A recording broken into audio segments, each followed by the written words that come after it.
नमस्कार साथियों, मैं पीयूष जाखड़ झुंझुनू से दोबारा आप लोगों के सामने उपस्थित हूं।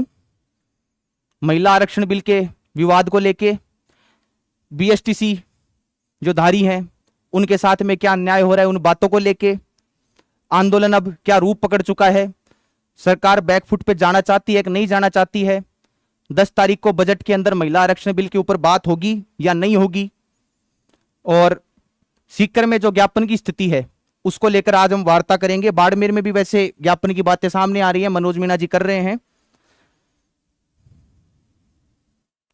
हेलो, मिल गई परमिशन? ठीक है। तो साथियों, सीकर वाला तो परिणाम हमारे सामने निकल के आ चुका है, उसके ऊपर आगे हम चर्चा भी करेंगे। परमिशन मिल चुकी है 9 तारीख की प्रातः 10 बजे चौधरी चरण सिंह गेट से लेके, आप उसके लिए तैयार रहें। वीडियो ज्यादा लंबा नहीं करेंगे, देखते हैं कि क्या चीजें चल रही हैं। आप इस चित्र के माध्यम से ही विद्यार्थियों का दर्द समझ सकते हो कि छात्रों के साथ क्या हो रहा है। आप लोग कहते तो ये हो कि हमें सरकारी दामाद चाहिए, राजकीय सेवा में कार्यरत हो, और आरक्षण आप महिलाओं को देते हो, तो कहां से संभव होंगी ये सारी चीजें। इनका दर्द इनकी आंखों के द्वारा कि अब जीवन में कुछ ना बचा है, कुछ नहीं बचा है, ये सारी चीजें चलती आ रही हैं। ये दर्द यदि सरकार भी फील करे तो ज्यादा अच्छा रहेगा, नहीं तो युवा उस गर्त में चले जाएंगे जहां से उनके लिए निकलना कभी वापस मुश्किल हो जाएगा। वीडियो आप एंड तक देखें, शायद सीकर का आंदोलन या ज्ञापन आंदोलन जिसको बोल सकते हैं, इस आरक्षण बिल विरोध में एक नई जान फूंक सकता है। तो आप अंत तक रुके। आज भी दिन में मेरे पास फोन आए थे, बूंदी से दीपक शर्मा जी हैं, उन्होंने वहां सिटिंग एमएलए को ज्ञापन दिया था। ज्ञापन आप चाहे बीजेपी के हो, कांग्रेस के हो, आपके जो कोई भी नेता हो, उनके पास ज्ञापन देने का अधिक से अधिक प्रयास करें। कभी कभी क्या है, किसी बात को इतना फैलाओ कि लास्ट में वो लोग बात मानने पे मजबूर हो जाएं। अब चलिए, आपका समय ज्यादा नहीं लेंगे, दूसरी स्लाइड पे जाते हैं कि सभी भर्तियों में आरक्षण को लागू करने का प्रावधान आखिर क्यों। पहले तो सरकार नाटकीय तरीके से देखती है कि हम 3rd ग्रेड जो शिक्षक भर्ती होती है उसके अंदर इसको लागू कर देते हैं। फिर उसके बाद में वही सरकार अपने बयान से पलट जाती है, 2 गुटों में बांट देती है। वो मैं पिछली वीडियो में बता चुका हूं, लेवल 1 और लेवल 2। महिला पुरुष तो इन्होंने पहले ही लड़ा दिए थे, वो बात तो अलग है। फिर उसके बाद में कई चीजें और सूत्रों के अनुसार अब सरकार महिलाओं के लिए अधिकारी वर्ग के पदों पर भी आरक्षण बढ़ाने पर विचार कर रही है, जिसकी घोषणा बजट में की जा सकती है। तो आपको स्पष्ट रूप से यह तो समझ में आ ही गया होगा कि अब गर्दन सबकी कटेगी। आप लोग आज घर बैठे खुश हो रहे हो ना कि बीएसटीसी धारियों के साथ ये हो गया, 3rd ग्रेड जो भर्ती है उसमें लेवल 1 वालों के साथ कुठाराघात हो गया। ये गर्दन सबकी कटेगी, और एंड में ये मत बोलने लग जाना कि गर्दन भी कट गई और ये सही से नहीं कटी। ये चीजें बाद में परेशानी का सबक बनती हैं। और उपचुनाव, यह शब्द बहुत महत्वपूर्ण है। 5 सीटों पे उपचुनाव होने वाला है, जहां बीजेपी सरकार अपनी धाक जमाने का प्रयास करेगी, जो मुझे मुश्किल से होता हुआ दिख रहा है। और यह भी देखो, युवा और कर्मचारी वर्ग नाराज हैं। युवा तो स्पष्ट तौर पे नाराज है, इसमें तो कहने वाली कोई दो राय नहीं है। यदि युवाओं को सड़कों पे उतरने के लिए मजबूर किया जा रहा है, इसका मतलब वो नाराज तो हैं। अब ये क्यों शब्द है ना, इस पे गौर करने की आवश्यकता है कि सरकार से यह बिल मांगा किसने था। यह तो एक तरीके से तुगलकी फरमान हो गया। जो मेरी बहनें हैं उनसे जाके मैं पूछना चाहूंगा कि राजस्थान में कोई बहन आके मुझे यह बात बोले कि हां मैंने ये आरक्षण बिल मांगा था। हम मांगते हैं सरकारी नौकरियां, बजट के अंदर आप उनकी घोषणा कीजिए। यह तुगलकी फरमान आप बंद कर दीजिए। ये युवा हितों में आप अभी तक एक भी कार्य नहीं कर पा रहे हो। दूसरी बात करें, अब इसके ऊपर तो क्या ही बात करेंगे, ये 2-3 दिन पहले की बात है, महिला सशक्तिकरण की कुछ झलकें। अब इसके बारे में तो क्या बताएं आपको, ये एक तरीके का मजाक ही है। शिक्षिका ने हेडमास्टर का कॉलर पकड़ा, सरपंच को भी धमकाया, निलंबित की। साथ में एक चीज और, एक दिन पहले देसी कट्टा दिलाने के लिए कहा। और कितना सशक्त करोगे इनको, महिलाओं को और कितना सशक्त करने की आवश्यकता है। हेडमास्टर के बेचारे के पास इतनी क्षमता बची नहीं कि वो देसी कट्टा मंगवा सके। ये तो चलो मजाक की बातें हैं, लेकिन आप सोचो एक बार कि महिलाएं अपने कार्य क्षेत्रों में कितना आगे जा चुकी हैं। और आप महिलाओं को कम समझने की गलती कर रहे हो। भजनलाल जी, आप समझो कि ये राजस्थान की वीरांगनाएं किसी से कम नहीं है। आप इन्हें गलती से भी कम समझने का प्रयास ना करें, ये आपके लिए भी नुकसानदायक हो सकता है। आने वाले उपचुनाव में तो आपको पता लग ही जाएगा। युवा अभी तक रुष्ट है ही आपसे। इस बात को अन्यथा ना ले, ये इसीलिए दिखाया था कि महिलाएं राजस्थान की सशक्त हो चुकी हैं और सशक्त होती जा रही हैं। मुझे डर है कि भविष्य में कहीं पुरुष आयोग के गठन की आवश्यकता ना पड़ जाए, जैसे महिला आयोग की आवश्यकता पड़ी थी। सब कुछ तो वैसे ही इनसे छीना जा रहा है, रोजगार इनके पास बचे नहीं है, सामर्थ्य की युवा के पास कोई कमी नहीं है, ये बात सीधी सी है। लेकिन एक युवा आप स्किल डेवलपमेंट के नाम पे उसे 5-6 हजार या 10,000 रुपए की नौकरी पकड़ा के किसी प्राइवेट सेक्टर में घुसेड़ दोगे तो उसका जीवन ऐसे मान लो आप खत्म ही करने का प्रयास कर रहे हो। चलो तीसरी बात पे चलते हैं। सीकर में ज्ञापन को लेकर क्या स्थिति है? देखो ये स्थिति मैं अभी थोड़ी देर पहले वीडियो प्रारंभ की थी तभी बता चुका था। सीकर में आज हम गए थे एडीएम ऑफिस, एसडीएम ऑफिस, कई थानों के चक्कर काटे। आपको तो शायद दिख नहीं रहा होगा, बारिश हुई, नवलगढ़ बुलिया के पास में बहुत ज्यादा पानी भर जाता है। इतना इतना 1-1 फुट ऊपर पानी था। कपड़े पूरे खराब हो गए, सारा सब कुछ खराब हो गया। 1 मिनट चालू रखना। हाँ जी जी, हाँ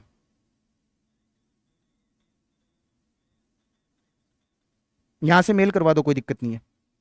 ओके वो स्थिति अभी भी उसी को लेकर चल रही है, वो कंफर्म ही है, आपको घबराने की आवश्यकता नहीं है। तो पूरे दिन बहुत परेशान हुए हैं। सुबह 10 बजे निकले थे, विभिन्न कोचिंगों में भी जाने का प्रयास किया, बच्चों को समझाने का प्रयास किया।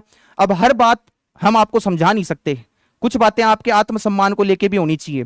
मैं बीएड वाले साथियों को भी बोलूंगा, मैं पीटीआई वालों को भी बोलूंगा, एसआई वालों को भी बोलूंगा। मैंने अभी बताया ये तलवार सब पे लटकेगी, अभी साथ आ जाओगे तो बहुत बढ़िया बात है। कल 9 तारीख को बाड़मेर में भी मनोज मीणा के नेतृत्व में एक ज्ञापन रैली होने वाली है। इस बार तो हम परमिशन भी लेके आए हैं। आप परमिशन करते रहते थे ना, अब मैं देखता हूं युवाओं में कितनी शक्ति है। पूरे दिन परेशान होके, पूरे दिन भूखे रहे, प्यासे रहे, ऑफिसों के चक्कर काटते रहे, कभी लंच हो जाता, कभी कुछ हो जाता। वो अधिकारी हैं, उनसे वैसे ही वार्ता करनी पड़ती है, लेकिन कैसे भी करके ये स्पष्ट तौर पे आपको दिखा रहे हैं। कार्यालय जिला मजिस्ट्रेट सीकर, डेट आपको दिख रही होगी 8 जुलाई 2024 हम लेके आए हैं। 9 की ये डेट है। आपको बिल्कुल घबराने की आवश्यकता नहीं है, आपके ऊपर कोई प्रशासनिक कार्रवाई नहीं होगी। और आपसे एक विनम्र अपील साथ में यह है कि हुड़दंग या नारेबाजी में ज्यादा जोश के चक्कर में आके सार्वजनिक संपत्ति को नुकसान पहुंचाने का कार्य या किसी अन्य प्रकार का कार्य आप ना करें। यह आपके लिए भी नुकसानदेह हो सकता है, प्रशासन के लिए भी हो सकता है, और नाम हमारे सामने आ रहे हैं तो हमारे लिए भी हो सकता है। लेकिन हम इतना ध्यान रखेंगे कि लगातार लाइव रिकॉर्डिंग होती रहेगी कि कोई भी उपद्रवी पदार्थ, आप मानते हो 100 लोगों में से एक तो होता ही है, लेकिन आपसे निवेदन है कि इस प्रकार का कोई काम न करें। तो सीकर की स्थिति आपको स्पष्ट कर दी है। मैं ये चाहूंगा कि आप इतने संख्या बल में आए कि जो मीडिया हमारी बात दबाने का प्रयास कर रहा है ना, जो मीडिया को दबा दिया गया है, वो बात अब खुल के लोगों के सामने आनी स्टार्ट हो जाए। इस बात का आप ध्यान रखें। 4th क्वेश्चन की तरफ बात करते हैं। क्या सीकर और बाड़मेर का ज्ञापन आंदोलन फर्क ला पाएगा? बिल्कुल ला पाएगा। घर बैठने से तो कोई फर्क आएगा नहीं, यह भी कंफर्म है। घर मत बैठो, कुछ ना कुछ करते रहो। सरकार के पास हर परिस्थिति में अपनी बात पहुंचाने का प्रयास करो। ये जयपुर के कुछ दृश्य हैं जो 5 जुलाई के थे, पिछली बार भी मैंने आपको दिखाए थे, स्वयं उपस्थित था। मैं तो भुगतभोगी हूं, वो बात अलग है। तो ये फर्क तो लाते हैं, सीधी सी बात है, फर्क तो लाते हैं। आप जहां भी उपस्थित हो, सीकर वाले बाड़मेर नहीं जा सकते, बाड़मेर वाले सीकर नहीं आ सकते, तो अपने ही वहां की स्थिति को मजबूत करने का प्रयास करें और सरकार तक अपनी बात पहुंचाने का प्रयास करें। बाकी जिलों में भी मैंने प्रयास किया है, प्रयत्न मेरे जारी हैं कि 9 तारीख को प्रत्येक जिला स्तर पे जिला कलेक्टर महोदय को ज्ञापन प्रदान किया जाए कि हाँ सर हमारी ये डिमांड है। वो ज्ञापन बाद में आगे पहुंचे न पहुंचे वो बात अलग है, लेकिन मीडिया का कवरेज हमें जरूर मिल जाएगा। शायद सोई हुई सरकार की आंखें ही खुल जाएं। 10 जुलाई को महिला बिल पेश होने की कितनी संभावनाएं हैं? अभी तक 0। यह मामला लंबा खींचेगा मेरे हिसाब से, मैं बता रहा हूं। कल को मैं गलत भी हो सकता हूं, कोई नई बात नहीं है, कोई ऑथेंटिक न्यूज नहीं है, लेकिन मैं ये बता रहा हूं कि अभी तक संभावनाएं 0 निकल के आ रही हैं। अब वो कारण कुछ भी हो सकते हैं, नहीं तो इन्हें पास करना होता तो कैबिनेट की पहली मीटिंग में कर लेते डील, लेकिन नहीं कर पाए। तो ये तो स्पष्ट रूप से सामने आ रहा है कि ये शायद नहीं होगा, ये मामला थोड़ा लंबा और खींचेगा। तब तक सरकार को ये समझा दो कि यदि ये आरक्षण बिल लागू होता है तो शायद ही बीजेपी सरकार कभी सत्ता में वापस आ पाएगी। महिला आरक्षण बिल से उपचुनाव पर क्या प्रभाव पड़ेगा? कांग्रेस के चेहरे हमारे माननीय पूर्व मुख्यमंत्री अशोक गहलोत जी रह चुके हैं, वर्तमान मुख्यमंत्री भजनलाल शर्मा जी जो भरतपुर से हैं, सरजोधपुर से हैं। तो देखो इसमें यह है कि लोगों का मानना अलग अलग होता है। उपचुनाव में मुझे बीजेपी सारी सीटें हारती हुई दिख रही है, लगभग 500 सीटें। एक तो पहले यह था कि सरकार शुरू से ही काम ही ऐसे कर रही थी, युवाओं को अपनी तरफ रुझाने का प्रयास किया, कभी एसओजी के नाम पे, कभी हमने यहां डमी अभ्यर्थी पकड़ लिया, कभी हमने यहां पकड़ लिया। मुझे लगता नहीं कि अभी तक उनके ऊपर कोई कार्रवाई हुई है। इतने लोग आप लोगों ने पकड़ रखा है, रीट 2021 की आप जांच क्यों नहीं करते? ये जो 22 में हुई है इसकी जांच आप क्यों नहीं करते? वो 16,000 पद भरे गए थे, आप उनकी जांच करो और उन लोगों को लेके आओ। अब लोगों के अंदर जब आप इतना कर ही रहे हो तो ये डर बैठा दो कि सरकारी नौकरी लगने के बाद में भी आपको हटाया जा सकता है। नहीं, लोगों के मन में क्या भ्रम था कि एक बार साइन होगा तो होगा, बाद में कौन के कर सका है। तो उनको बता दो कि बहुत कुछ कर सकते हैं, बहुत कुछ कर सकते हैं। कि देखिए ये एक पोस्टर रिलीज हो रहा है, सीकर चलो सीकर, कलेक्टर को ज्ञापन महिला 50% आरक्षण के विरोध में। आज जैसे प्रत्यक्ष रूप से तो नहीं बताऊंगा, कुछ गुरुजनों से भी बात हुई है, अलग अलग कोचिंग संस्थानों से भी बात हुई है। उन्होंने हमें नहीं रोका, बिल्कुल नहीं रोका, हमारी बात रखने का मौका दिया। किसी भी संस्थान का नाम तो मैं यहां लूंगा नहीं। अब मैं देखता हूं कि बच्चों के अंदर कितनी जागरूकता है, यह देखना अति आवश्यक है कि सीकर के युवा अभी भी सो रहे हैं क्या? और सीकर के युवा क्यों? आपको बाड़मेर थोड़ी ना जाना है, यह आपके हक की लड़ाई है। चाहे झुंझुनू से आओ चाहे सीकर से आओ, मात्र 1-1.5 घंटे का रास्ता होता है। सुबह आप जरूर पधारें। यदि आप आओगे तो हम मजबूत स्थिति रख पाएंगे, मजबूती से उस चीज को प्रदर्शित कर पाएंगे और सारा काम होगा। उसके बाद में कल मैं वीडियोस पे कमेंट पढ़ रहा था, उसमें 2 कमेंट मेरे सामने निकल के आए, दोनों से मैं काफी सहमत हूं। यहां एक लड़की बोल रही है, शर्मा आपकी बात से सहमत हूं, सबको बराबर मिलना चाहिए। ये टाइपिंग मिस्टेक होगी। मैं बिना पढ़े जॉब लग जाऊं और मेरा भाई मेहनत करके भी रह जाए, ये मुझे तो अच्छा नहीं लगेगा, इसलिए आरक्षण पर नहीं मेहनत पर जॉब मिलनी चाहिए। बताओ इस लड़की ने क्या शानदार बात कही है।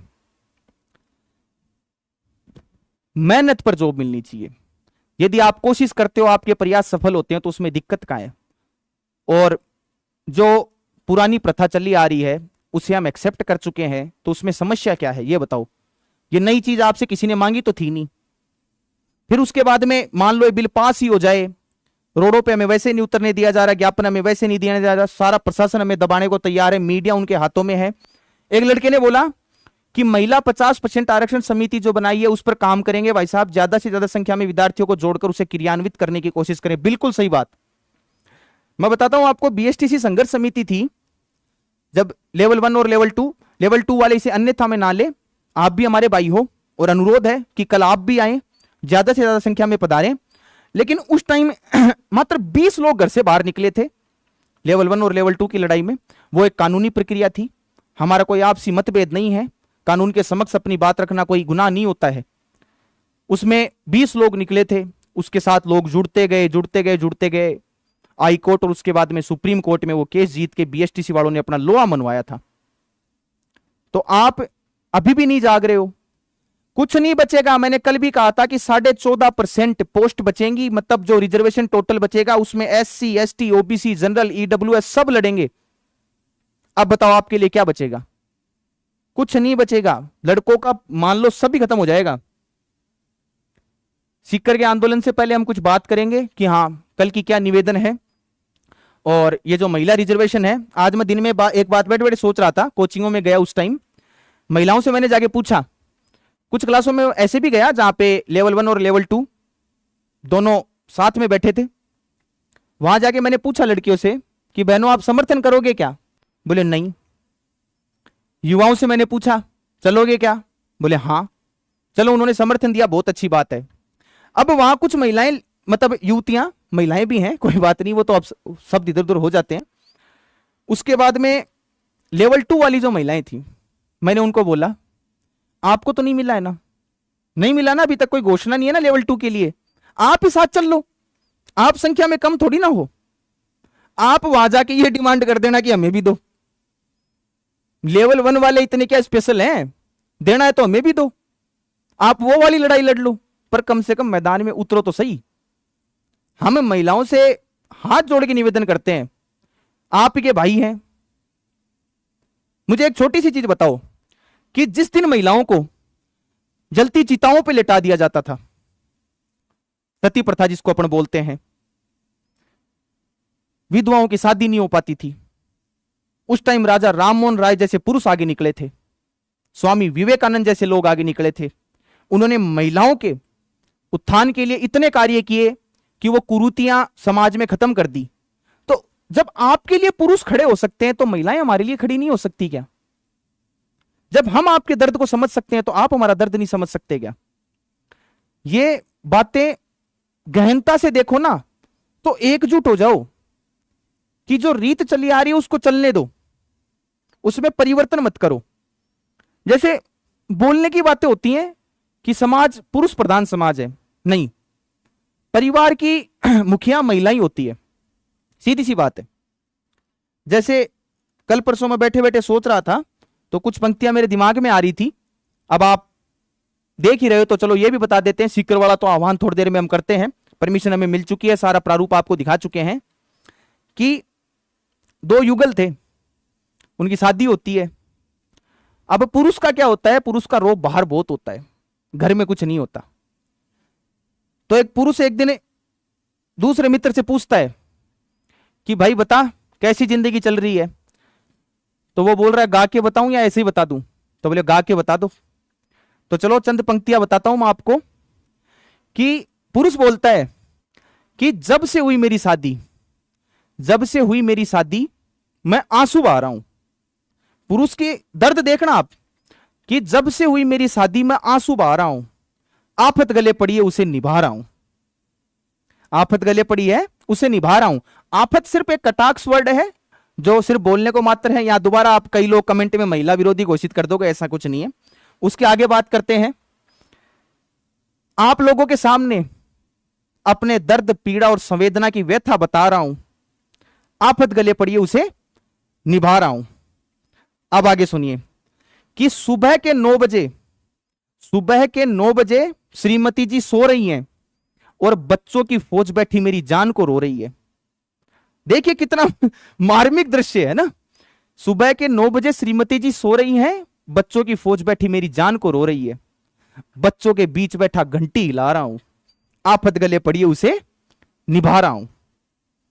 फिर उसके बाद में मैडम पास है बीए, आजकल लगभग मिल जाती है कि मैडम पास है बीए, वो काम क्या करेंगी, लक्ष्य से नहाकर खुशबू में तर रहेंगी, बच्चे जो टुकड़े उनसे नहा रहा हूं, आफत गले पड़ी है उसे निभा रहा हूं। तो पुरुष की जिंदगी एक छत्र छाया में वैसे निपट जाती है, कहने को तो एक भाई, एक पिता, उनकी छाया में सब आगे बढ़ते हैं, लेकिन माताएं बहनें ये भी जीवन में उतनी आवश्यक हैं। हर इंसान अपने अपने हिसाब से सही है। एक्स सर्विसमैन देखा जाए तो महिलाओं में मिलती नहीं है, तो उनका आरक्षण तो कहां से खत्म हो जाएगा। तो आप भजनलाल जी थोड़ा इसके बारे में सोचें, थोड़ा वार्ता करें, और राजस्थान के जो सूरवीर हैं उनके लिए भी मैं कुछ बोलना चाहूंगा। अब क्या है, इतना लंबा होता नहीं कि रेतीली मिट्टी में भी फूल यहां खिलते हैं, बड़े बड़े सूरवीर यहां पलते हैं, राजस्थानी वीरों से सब घबराते हैं, बिना लड़े इनके आगे सब हार जाते हैं। देखिए कितनी सुंदर पंक्तियां हैं। मरुभूमि के वीरों ने मुगलीय शासन हिलाए हैं। राणा सांगा, आप सब शिक्षक बनने वाले हो, पढ़ने वाले हो, सबको पता है कि मरुभूमि के वीरों ने मुगलीय शासन हिलाए थे, राजधरा के वीरों ने कई विजय उत्सव मनाए थे, हल्दी घाटी के संग्राम में कईयों ने शीश गंवाए थे, इस वीर भूमि के खातिर एक घोड़े तक ने प्राण गंवाए थे। इस भूमि के वीरों ने मुगलों से लोहा मनवाया था, वीरों ने इस शौर्य भूमि का मान बढ़ाया था, राजधरा की बेटियों ने भी अपना फर्ज निभाया था, इस धरा की मर्यादा के खातिर जौहर को अपनाया था। सोचो आप, जलती अग्नि में खुद को आहूत कर देना कितना दर्दनाक होता होगा, सोचो आप एक बार। मरुभूमि में जन्मे कई, किस किस का मैं बखान करूं, यश कीर्ति की इस धरा का कितना मैं गुणगान करूं, इस माटी के खातिर क्यों न जान मैं कुर्बान करूं, तो राजस्थानी होने पर आप बताओ मैं क्यों ना अभिमान करूं। तो हम राजस्थानी हैं, एमपी वालों की तरह नहीं होने देंगे। जो मध्य प्रदेश में हुआ, आंदोलनों को दबा दिया गया, युवाओं की आवाज को दबा दिया गया, फिर उसके बाद में वो कानून पारित हो गया और उन्होंने तो कोर्ट में लड़ने की भी जहमत नहीं उठाई, उन्हें लगा प्रशासन वहां भी दबा देगा। अरे ऐसा कुछ नहीं है, इसके बाद में लागू भी होता है तो कमेटियां बनाई जाएंगी। हर बार धरना प्रदर्शन से इनसे भी काम नहीं होता। ये 9 तारीख का आह्वान मैंने इसलिए किया है कि 10 तारीख को बजट पारित होगा, उस दिन शायद सरकार आपके बारे में थोड़ा सोच जाए। अब अंतिम बात करते हैं आज हम कि सीकर वाले छात्रों से निवेदन, छात्राएं भी शामिल हो सकती हैं, ये विशेष छात्रों के लिए नहीं है, आग्रह नहीं है। जैसे अभी बताया कि लेवल 2 की महिलाएं हैं, आप कलेक्टर महोदय को अलग से बोल देना कि सर हमें भी दिलवाओ आरक्षण। अकेले लेवल 1 वालों में क्या स्पेशल है, शिक्षिका तो हम भी बनना चाहते हैं। तो सीकर वाला आज ये हुआ कि सुबह 9 बजे निकले थे, कुछ मेरे साथी मेरे साथ थे, जैसे गिरधारी जी थे, सुनील खींचड़ थे, अजीत यादव थे। हम लगे हुए थे सुबह से, एडीएम सर, एसडीएम सर, अलग अलग थानों के चक्कर, क्योंकि देखो ये मुद्दा इतना बड़ा है कि अचानक से कितना बड़ा जनसमूह सामने आ जाए कोई सोच नहीं सकता। हमने भरसक प्रयास किए, अंत तक लड़ाई लड़ी और आज शाम को 5 बजे जस्ट अभी आपके सामने कॉल पे बताया कि हाँ परमिशन मिल गई है, फाइनल रिपोर्ट एडीएम सर के पास हो गई है। तो सुबह 10 बजे चरण सिंह गेट, लगभग बच्चों को पता है नवलगढ़ रोड पे है, वहां शांति से बिल्कुल शांति से, हम भावी शिक्षक हैं, अनुशासन हमारा परम कर्तव्य होना चाहिए। एक मार्च करेंगे, मार्च करने के बाद में आपको पता है जो सीकर वाले हैं, पुलिया के पास यातायात प्रभावित हो सकता है, तो पुलिस जाब्ता आपको पूरी सुरक्षा देगा, सारे काम होंगे, आपके साथ साथ चलेंगे। उसके बाद में वहां से उतर के कलेक्ट्रेट के पास थोड़ी देर के लिए गेट के पास थोड़ा सा हम अपनी मांगों को रखेंगे, बातों को रखेंगे, और कलेक्टर महोदय बाहर आके हमसे ज्ञापन लेना चाहते हैं तो बहुत ही अच्छी बात है, नहीं अंदर जाके 5 लोगों का डेलीगेशन जाके दे आएगा, कोई नई बात नहीं है। शायद सरकार तक हमारी बात पहुंचे, और नेतृत्वकर्ताओं की होड़ मची हुई है, यह आपको अच्छे से पता है। बहुत से नाम हमारे सामने आ चुके हैं, कभी ये कभी वो, ये तो चलते रहेंगे। तो नेतृत्वकर्ता के तौर पे बच्चों ने हमें कहा भी था, तो 2 इंसान हम भी कल आपके सामने रिप्रेजेंट करेंगे। ऐसे सामने बोलने से छवि खराब होती है, क्योंकि वो भी किसी ना किसी राजनीतिक पार्टी से, किसी छात्र संगठन से जुड़े हुए रहते हैं, इस मुद्दे पे बोला नहीं जा सकता। हमने उनसे वार्ता की, तब उन्होंने ये कहा कि हम ये बोल सकते हैं वहां पे आके कि आप छात्रों को बोलने का मौका क्यों नहीं दे रहे। ये बात भी यदि विधानसभा में गूंजती है तो बहुत अच्छी बात है कि हमें शहीद स्मारक पे धरने की अनुमति क्यों नहीं दी जा रही। ये कब तक तानाशाही आपकी चलेगी, आपको समस्या क्या है। जब बच्चे शांतिपूर्वक तरीके से अपनी मांग रखना चाहते हैं तो आप वो मौका दीजिए। तो समस्त शेखावाटी के युवाओं से मैं निवेदन करना चाहता हूं, भले ही वो किसी की भी तैयारी करते हो, मैंने बता दिया ये तलवार सब पे लटकेगी, सब पे लटक रही है। अब गर्दन हमारी कट चुकी है, औरों की कब कटे ये देखते हैं। लेकिन स्पेशल वही है कि जितने युवा एक साथ हो सकें, बहनें हमारी हैं वो हमारा साथ दे सकें। अब जैसे अभी थोड़ी देर बताया, वो एक लड़की ने कमेंट कर रखा था, लेकिन वो धरातल पे तो हमारे साथ नहीं आ सकते ना, वो तो अंदर ही अंदर तो वैसे खुश हैं।